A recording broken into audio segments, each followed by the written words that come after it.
In this process, you will find slight variations in the position of the motor on different models of Action Trackchairs.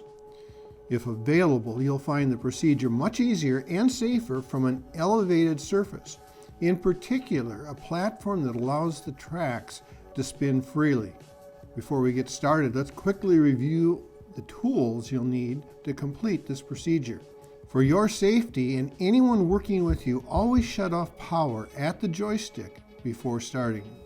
Locate the motor on the side of the chair experiencing a malfunction and start by removing the two 3/16" Allen bolts that fasten the motor to the gearbox as shown.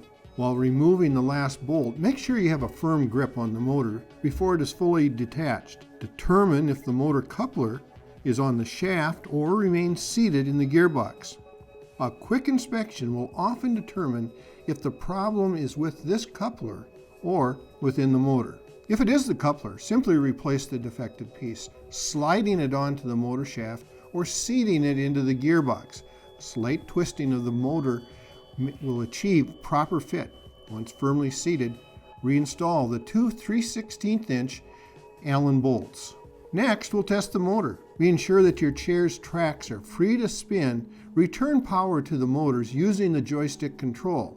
Once you determine that it is in fact a motor malfunction, follow the motor harness to the motor controller located under the seat. Disconnect the black connection by depressing the tab on the connector, releasing the cable. Now you simply pull the old motor out. Now let's move on to installing the new motor. We'll start by reinstalling the motor coupler as shown. Again, to reinstall the motor may require a slight twisting of the motor body to achieve proper alignment with the coupler.